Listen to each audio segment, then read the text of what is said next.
The security camera footage paused at the exact moment her bolt cutters bit into the fence.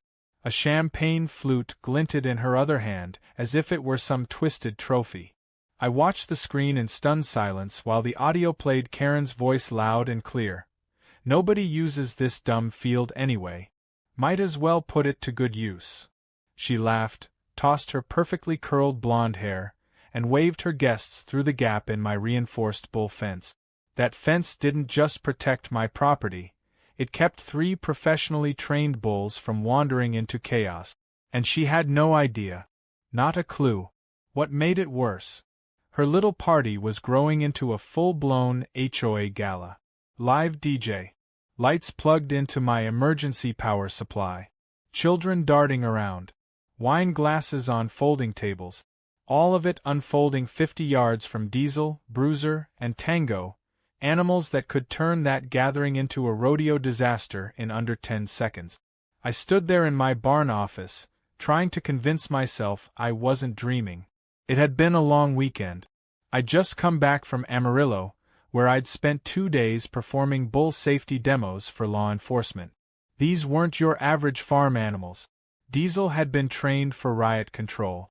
Tango had learned crowd avoidance maneuvers during his time at a military base livestock program. And Bruiser, well, he was named for a reason. He didn't like strangers. He barely tolerated me. I designed their enclosure with triple redundant gates and electrified fencing, not for show, but because one slip-up could end in tragedy. And Karen, the self-declared queen of the HOA, just took a bolt cutter to all of it because she thought my land looked like a good place to host a party. I didn't move at first. Just watched as she danced across the boundary line with a cluster of partygoers trailing behind her. She had no permit, no invitation, no awareness of what she was doing. To her, it was just a big empty yard. To me, it was the line between order and chaos. Then I saw something on the screen that jolted me. One of the kids, a boy around 7 or 8, had chased a balloon straight past the picnic tables and was now only a few feet from the inner bull gate. I felt my stomach drop. That gate wasn't meant to be tested. If someone rattled it or tried to climb it, the bulls might think it was part of a drill.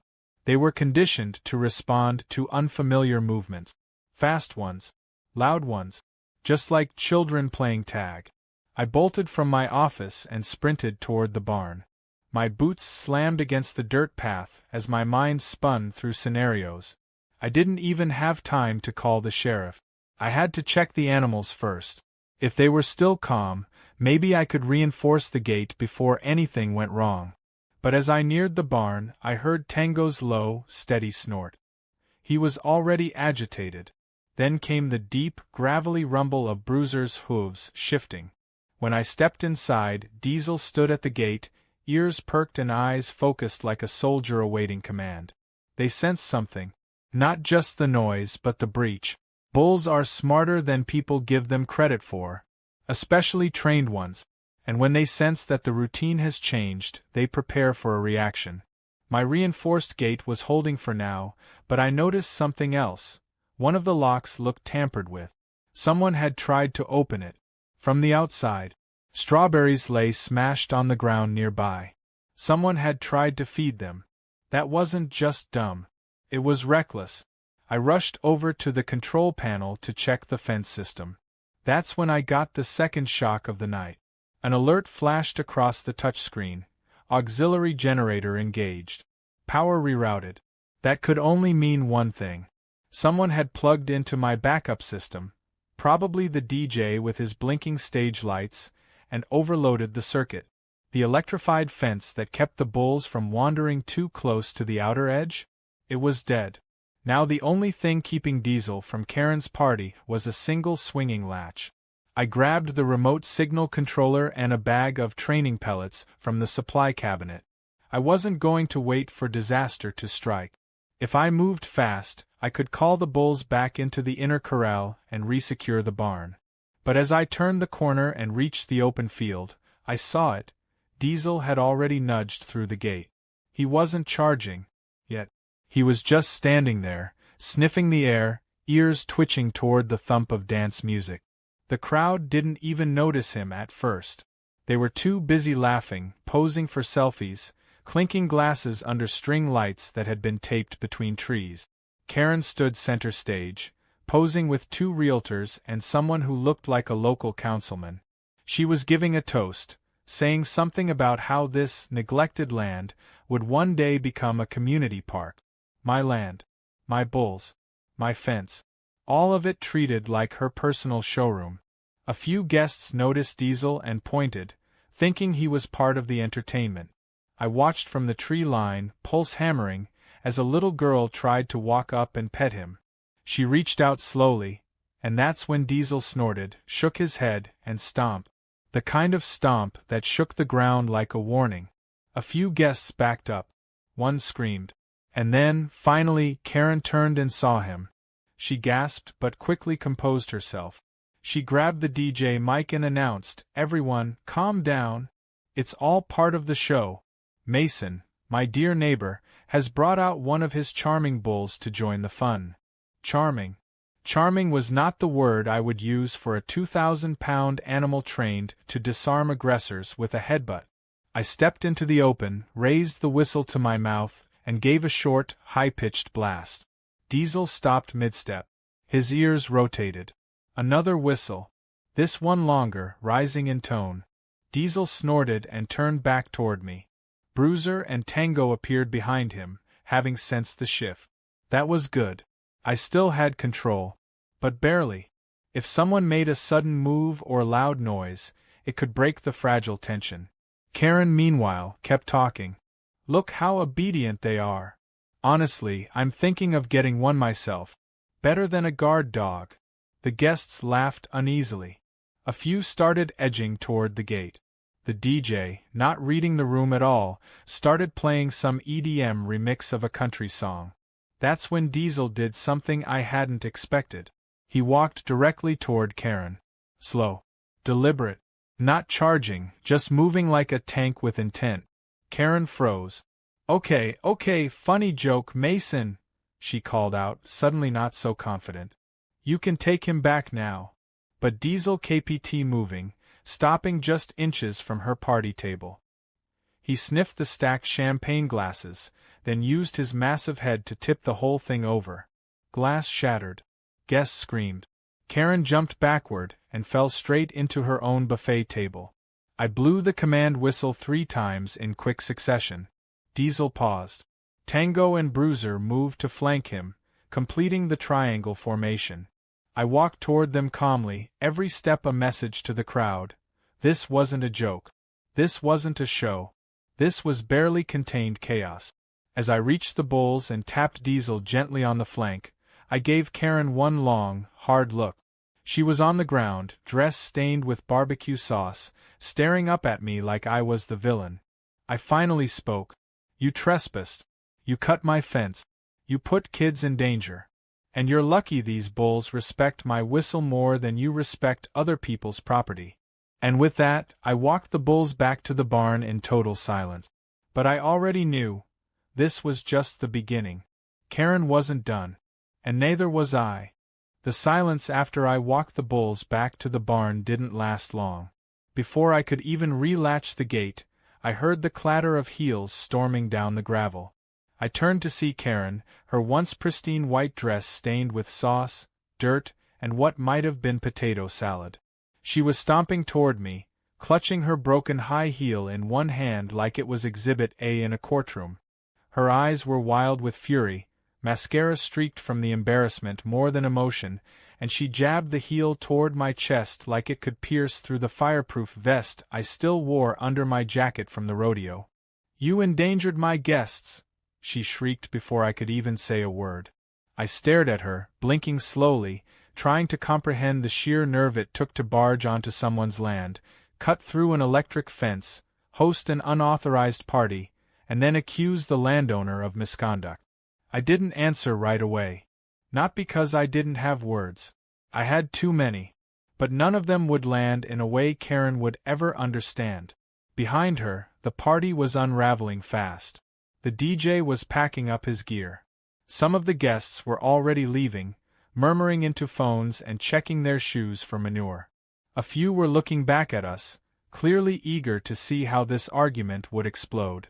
Karen, noticing the attention, lifted her chin and said louder than necessary, "I'll be filing a full complaint with the HOA about your outrageous behavior." That finally pushed me past the silence. I let out a laugh. One of those low, exhausted laughs you can't hold back when things get too ridiculous. "You're going to file a complaint with the HOA," I repeated, wiping dust off my hands. "After cutting my fence, inviting dozens of people onto private land, plugging into my emergency power, and putting your guests, including children, in direct proximity to trained security bulls." Karen's eyes narrowed like I had personally insulted her intelligence, which, to be fair, I had just indirectly done. "They're animals," she snapped. "You can't just have wild bulls wandering next to a neighborhood." "Karen," I said calmly, "those bulls were in a secure pen, until you broke through the barrier that keeps them, and everyone else, safe." I pointed to the gap in the fence line, where party decorations still fluttered in the breeze. "You created this mess. You're just lucky they didn't react the way they were trained to. If Diesel had charged, you'd be trying to put your buffet table back together with one hand and sipping soup through a straw with the other." Karen went pale for a second, but she was too far into her self-righteous fantasy to back down. "Then you should have warned the HOA. How were we supposed to know you had killer cows locked up next door?" "That did it. They're bulls," I corrected. "And not killers, professionals. More trained than most of the people who'll end up cleaning up your insurance mess when the lawsuits start rolling in." The mention of lawsuits finally shut her up for half a beat, long enough for one of her guests to approach. A tall man in business attire who'd taken his tie off and now looked like he regretted everything. "Karen," he said carefully, "you told us you had permission to use this land." That made her twitch. "Well, Mason and I have always had a cordial relationship," she lied, eyes darting to me. "And this land isn't exactly being used. It's basically just decorative." I folded my arms. "Decorative?" "That decorative land is part of a registered federal livestock certification site. My bulls are trained for emergency drills and security exhibitions. You just held a wine party next to a Homeland Security asset, Karen." She blinked fast. "You're bluffing." "I'm not." I pulled out my phone and showed her a photo of me and Diesel at the Security Expo 3 weeks ago, complete with a Homeland official shaking my hand and a banner in the background. "The only reason they're not here already is because I haven't called the..." The man in business attire stepped back. "I think I need to call my office," he muttered. A woman behind him started taking down her folding table, clearly done with the HOA circus. "And with Karen." "Wait!" Karen shouted after them, but more guests began backing away, embarrassed, ashamed, or just annoyed. One by one, they filtered out. Karen turned back to me, seething. "You set me up," she hissed. "You did this to ruin my event." I blinked again, stunned by how deep her denial went. "Karen, you ruined your event the second you picked up a bolt cutter and thought you were above everyone else."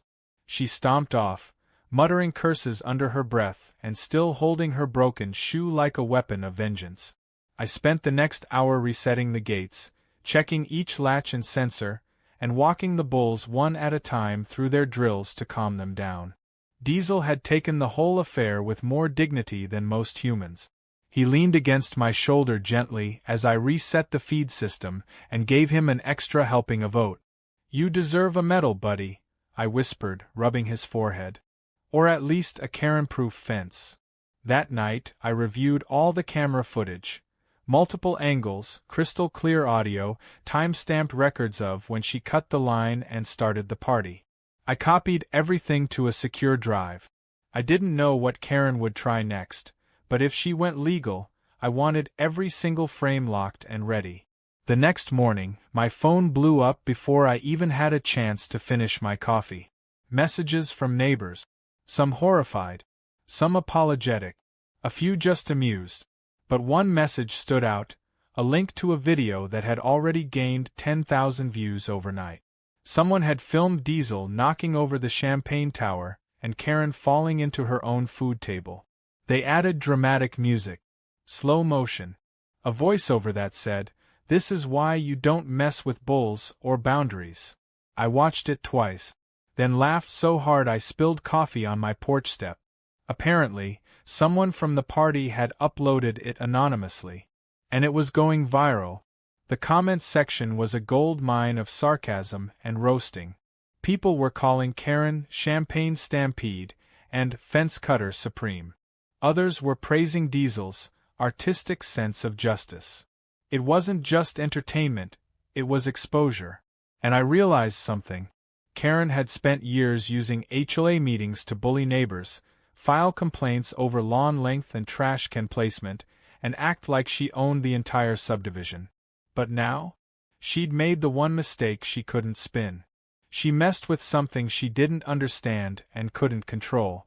And now everyone had seen it. I got a call that afternoon from Officer Gaines, the local sheriff's deputy who'd worked the county fairgrounds for years. "Saw the footage," he said with a chuckle. "That bull of yours deserves a badge. You pressing charges?" I paused. "Not yet," I replied. "Let's see what Karen tries next." Because if I knew her, and unfortunately I did, she wasn't done. Her pride wouldn't let her walk away quietly. She'd find some way to twist this. File complaints, threaten lawsuits, or worse, double down. And I'd be ready. But what she didn't realize yet was that she'd just turned my bulls, and my fence, into local legends. And when you go viral for almost getting steamrolled by a 1,000-pound security bull, your HOA throne doesn't look so secure anymore. 2 days after the party disaster, I received a formal letter from the HOA with Karen's signature stamped proudly at the bottom. She was filing an official complaint against me for creating an unsafe environment adjacent to communal spaces and willfully instigating panic with the use of aggressive livestock. I read the letter 3 times, mostly out of disbelief. Karen had actually flipped the entire incident on its head and painted herself as the victim. It was full of exaggerated phrases like "suffered minor traumatic stress," "alarming presence of uncontrollable animals," and "unsecured property contributing to endangerment." She even claimed her guests mistook the bulls for lawn ornaments, until they moved. That last part made me laugh out loud. Diesel would be offended if he knew. I drove straight to the HOA office that afternoon, not because I expected to get justice there, but because I wanted to look Karen in the eye when I handed them the footage. I wasn't in uniform, but I did bring a copy of my livestock registration documents, bull training certifications, and a highlighted section of state law outlining agricultural landowner rights. I'd also brought the thumb drive loaded with surveillance from 3 different camera angles. Karen cutting the fence, inviting guests onto my land, and the bulls entering the field while she was too busy making speeches. The receptionist blinked when I handed it over. "This is a lot," she muttered. I nodded. "You might want to start at minute 12. That's when she plugs the DJ equipment into my emergency grid. I was halfway out the door when I heard someone whisper behind me, "Is that the bull guy?" Apparently, the video had made its way around the neighborhood. I didn't answer, just gave a polite wave and left. I hadn't planned on becoming a local celebrity, but fate had other plans. That evening, one of the local Facebook groups had a post titled, "HOA Chair vs. Bullman, Who's Really to Blame?" It had more comments than any post in months. Half the neighborhood had turned on Karen, while the other half was just there for the drama. My favorite comment was from someone named Linda J., who wrote, "Anyone who uses bolt cutters while holding a mimosa isn't stable enough to lead an HOA." By the following morning, Karen's narrative had started to collapse.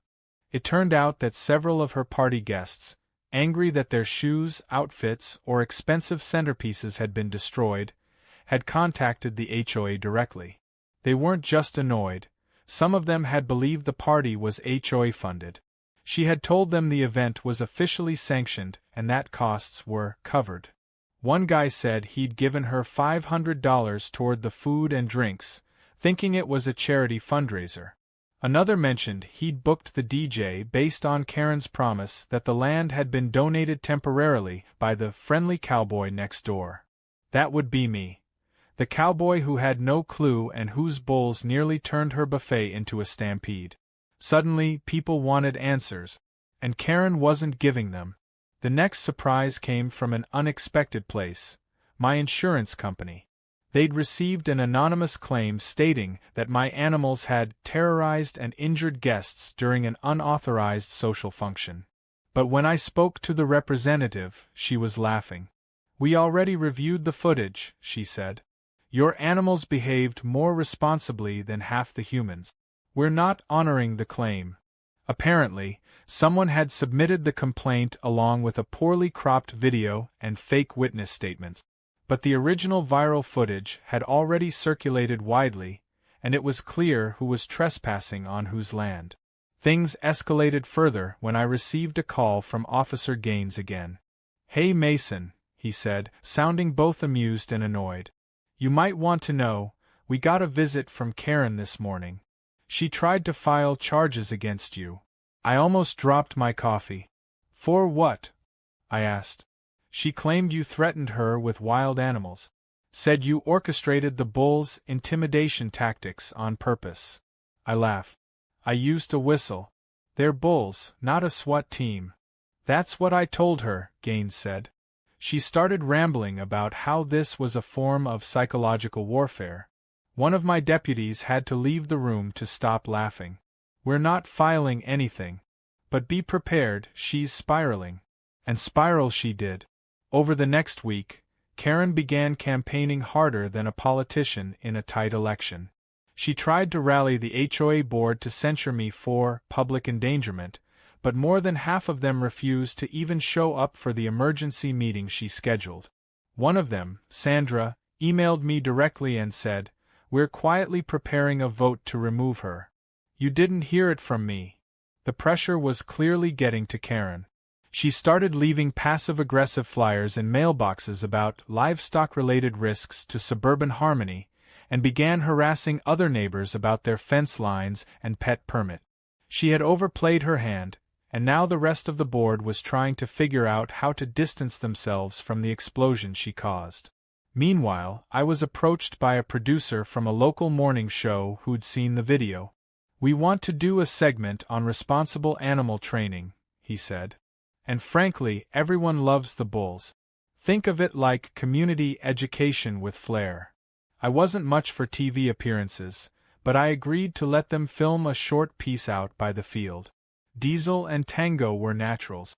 Bruiser mostly ignored the camera, which I suppose was fitting. The segment aired 2 days later and was an instant hit. They even added a slow-motion replay of Diesel tipping the champagne tower, with a voiceover calling it the classiest bull in America.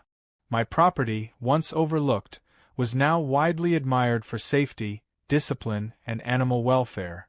But that brought Karen a fresh problem. Her party guests had now seen that I wasn't some eccentric recluse with wild animals.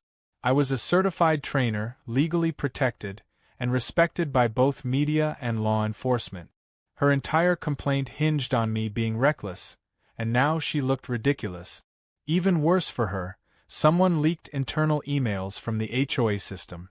It showed that Karen had filed a reimbursement request for the party costs under community engagement, listing rental tables, catering, and power equipment which had been plugged into my emergency grid. She'd literally tried to get reimbursed for her illegal gala by using the HOA's maintenance fund. The fallout was swift. The HOA board called a vote within the week. At the emergency meeting, nearly every resident in the subdivision showed up. People wanted blood. Or at least accountability. Karen came dressed like she was going to church and tried to frame it all as a misunderstanding. "I was only trying to bring people together," she insisted. "This is what community looks like." But someone from the back stood up and shouted, "Community doesn't bring bolt cutters." The room erupted. Her attempts at charm fell flat, especially when multiple people confirmed that they'd paid her directly for a ticketed event they assumed was legitimate. A week after Karen's removal from the HOA board, things should have been settling down. And for the most part, they were. The neighborhood finally breathed without her constant notices, surprise inspections, or angry rants during meetings.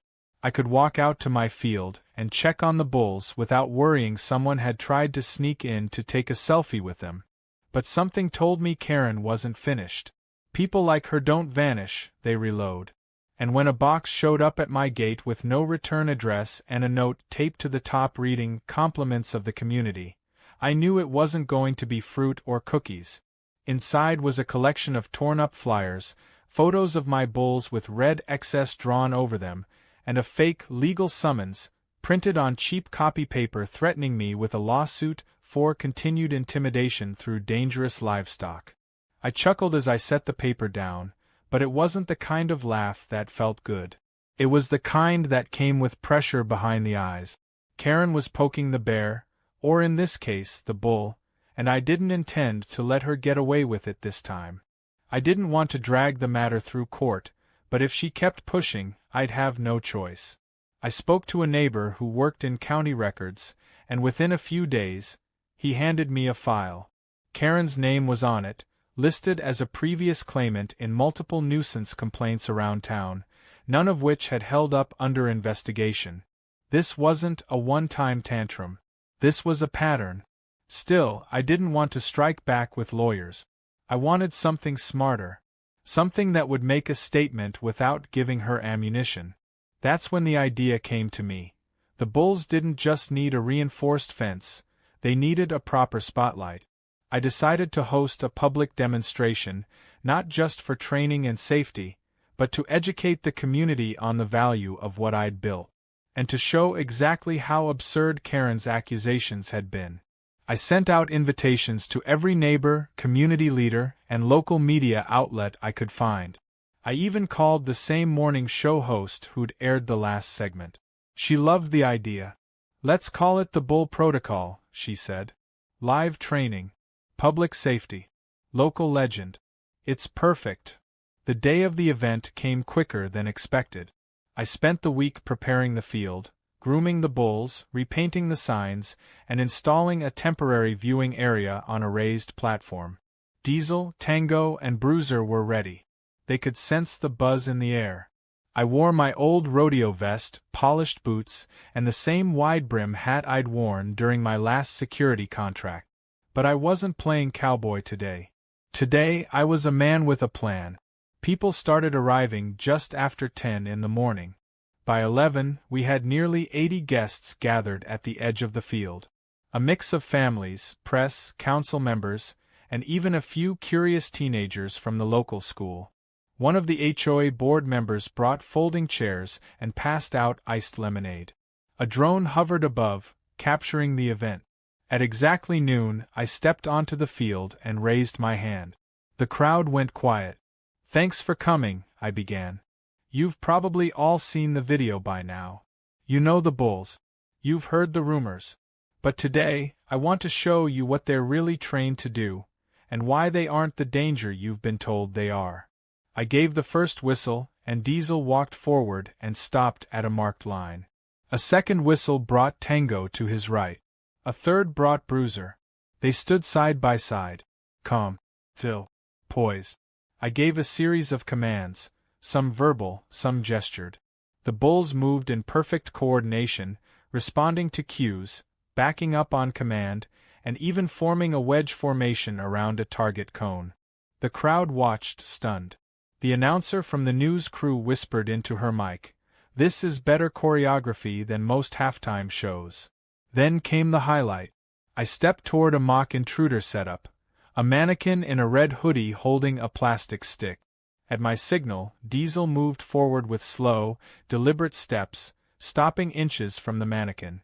Another whistle, and Bruiser circled wide, flanking from behind. With one low snort and a nudge from his head, the mannequin toppled. The crowd gasped. It wasn't violent. It was controlled, calculated, and precise. Trained restraint. Exactly what bulls like these were taught for emergency demonstrations. As the applause started, I raised my hand again. "This level of control takes years to build," I said. "They're not pets. They're not wild threats.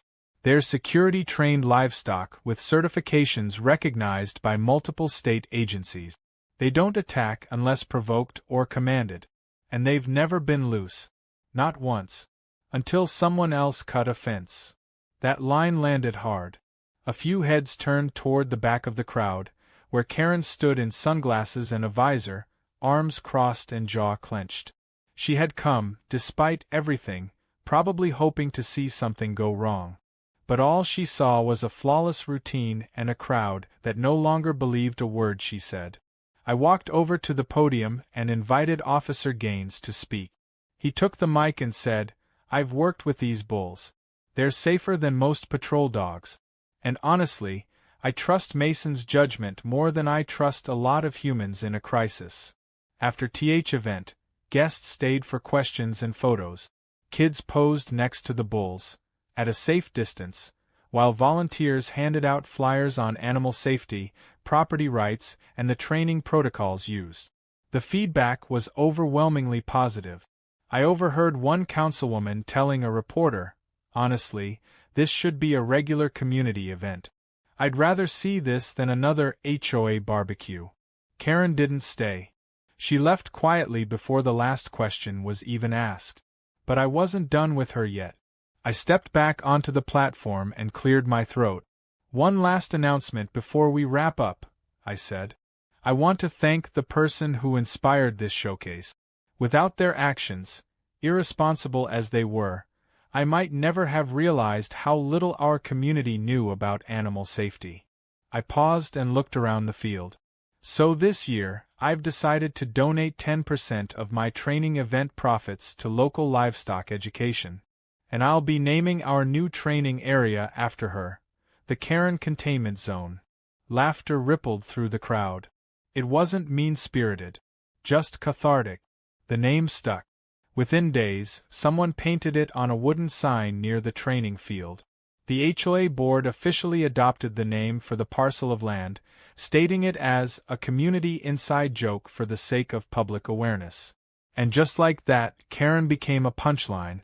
Not out of cruelty, but because her own actions made it impossible for anyone to take her seriously again. That night, I sat on the porch, Diesel resting nearby, watching the sunset over the newly named containment zone. It had been a long road getting here, and I knew Karen might still have one or two petty tricks left up her sleeve. But she'd already lost her crown, her narrative, and now her mystery. Everyone knew who she was, what she did, and that the only thing she controlled now was whether or not she kept embarrassing herself. As for me, I had bulls to train, a fence to maintain, and a town that finally understood what real security looked like. No flyers. No HOA fines. Just a whistle, a bit of grit, and a 3,000-pound reminder not to mess with the wrong field. 3 weeks had passed since the community showcase, and though the crowd had long gone and the applause had faded, the ripple effects of what happened were still moving through the neighborhood like slow waves on a quiet lake. The sign reading Karen Containment Zone had become a photo stop for locals. People walking their dogs or driving by would often pull over, take a selfie with the wooden marker, and laugh about how a woman's arrogance turned her into living satire. I hadn't seen Karen since the event, not directly anyway. But I could feel her presence lingering, like a shadow that refused to leave even when the sun was high. It wasn't long before another surprise showed up. This time, it wasn't a package, a note, or a fake lawsuit.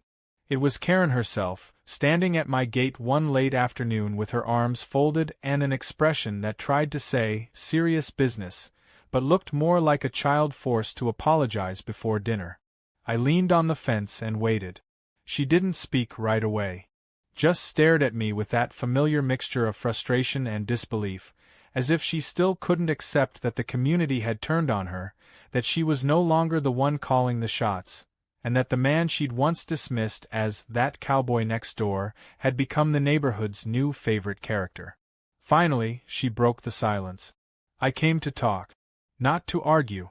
Just to clear the air." I raised an eyebrow but didn't say anything. I wanted to see how far she'd go without interruption. She glanced at Diesel, who was lying peacefully near the barn gate, his head resting on his foreleg, completely unbothered.